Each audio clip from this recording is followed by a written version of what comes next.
Bonjour, bienvenue sur la web TV du Journal Toulousain. Aujourd'hui au programme, pour ce nouveau Top Culture, nous sommes à l'auditorium de Balma afin d'assister à la cérémonie de remise des prix de l'Académie du Languedoc. Cérémonie durant laquelle l'avocat toulousain Jean-Paul Escudier va recevoir le prix André Gastou pour son dernier ouvrage Poésie paru aux éditions XCA.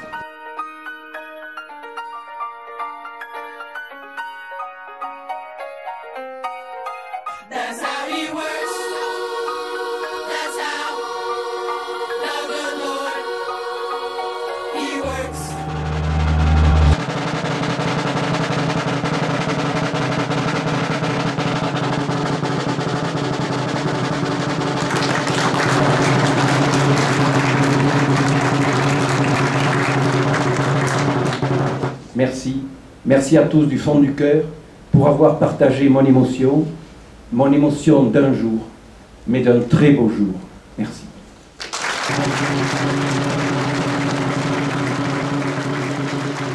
Maître Escudier, bonjour. Vous venez d'écrire un recueil de poésie aux éditions XCA pour lequel vous venez d'être primé par l'Académie du Languedoc. Est-ce que vous pouvez nous faire la genèse de ce recueil?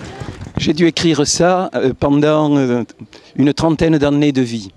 Donc j'ai sélectionné, ou plutôt l'éditeur a sélectionné une quarantaine de poèmes, mais certaines datent d'il y a 30 ans, d'autres d'il y a 2 ou 3 ans. Donc finalement c'est le résumé un peu d'une vie, avec les éléments marquants de ma vie, aussi bien les voyages que la naissance de mes filles, de mes petites filles, mon mariage, voilà. Donc j'ai voulu faire quelque chose d'intimiste, mais échelonné sur 30 ans ou 40 ans de vie. Je crois que le premier de mes poèmes doit dater du temps où j'étais étudiant, où j'ai fait un séjour à Paris. Vous avez choisi 40 de vos poèmes pour les condenser dans cet ouvrage. Est-ce que vous pouvez nous dire d'où vous tirez votre inspiration ? Elle est diverse et variée, l'inspiration. Quand je vois mes petites filles, je fonde devant mes petites filles. Quand je vois Venise, puisque Venise a été évoquée à la tribune tout à l'heure, quand je vois Venise, j'ai le cœur qui bat, j'ai l'émotion qui monte, et j'ai aussi cette impression que Venise va mourir de son eau. Donc chaque fois, j'ai cette capture de l'instant, et en même temps, ce sens du relatif, parce que tout disparaît, tout fuit, tout s'efface. Et donc c'est ce que j'ai voulu rendre dans mes poésies, à la fois l'importance du temps présent, mais cette importance du temps présent est très très relative parce que la vie fuit, la vie s'en va, la vie coule, et le passé, c'est notre lot à tous, il disparaît dans la mémoire de soi-même et des autres. Monsieur Gourdou, bonjour. Est-ce que vous pouvez rapidement nous présenter l'Académie du Languedoc dont vous êtes président? Oui, l'Académie du Languedoc est à la fois jeune et déjà ancienne, puisqu'elle est née à Paris au XIXe siècle de l'Association des Toulousains de Paris. À l'époque, il y avait des hommes politiques importants de Toulouse à Paris, et dont cette association était florissante. Et elle avait voulu à l'époque refaire une académie des Jeux Floraux à Paris, dont ça s'est perpétué pendant des années. Et après la guerre, en 1964 exactement, certains sont revenus avec l'âge à Toulouse. Et donc on a continué. Ce qui fait qu'à Paris, il y a encore une section de l'Académie de Languedoc, et il y a une section à Toulouse qui est une des plus prospères.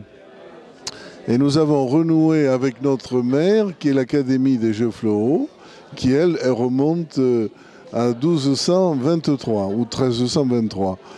Donc c'est une histoire très ancienne. La tradition culturelle des académies à Toulouse est la plus ancienne de France. Et toutes les académies siègent à l'hôtel d'Acésa. Et nous y allons pour des conférences et des réunions. Alors l'académie, comme toute académie, a un certain nombre de membres. En principe, c'est 40, comme l'Académie française. Mais comme il y avait tellement de demandes, on a fini par passer à 60. Voilà. Et donc nous faisons plusieurs réunions dans l'année. D'abord, nous avons un repas mensuel où nous échangeons des idées et où chacun présente des candidats au poste d'académicien ou pour les prix. Donc nous avons plusieurs prix, vous l'avez vu, musique, peinture, littérature surtout, théâtre, sculpture et photographie. Comme ça, on a une palette très large de la culture toulousaine. Donc nous réunissons en général 2 fois par an à la mairie de Toulouse dans la salle des illustres. Là, c'est des séances magnifiques. En général, il y a la séance d'automne et la séance de printemps.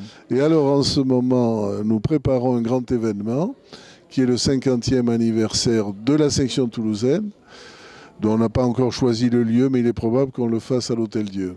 C'est probable, parce que c'est assez grand et on pourra faire une conférence.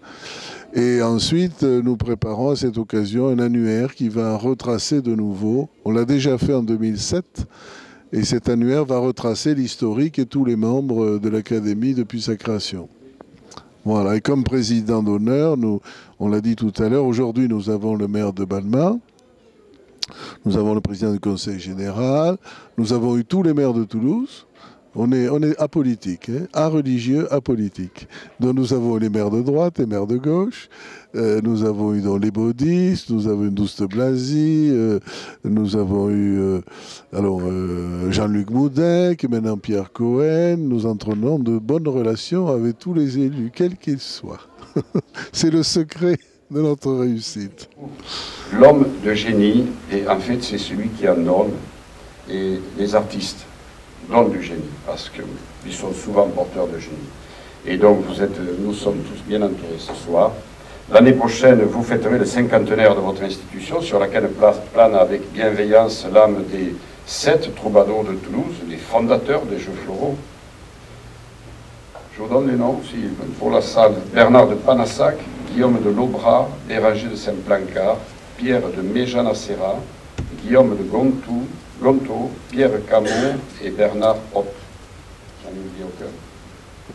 Les 7 troubadours de Toulouse. Qui sait, aurez-vous alors une pensée pour notre petite ville, qui certes ne dispose pas de la salle des illustres, mais qui vous ouvrira, si besoin, à nouveau grand ses portes avec le même plaisir, fidèle à la tradition d'accueil qui nous est chère et qui est chère à tous les habitants de la ville de Balma. Je vous souhaite à toutes et à tous une très bonne séance solennelle. Je vous remercie.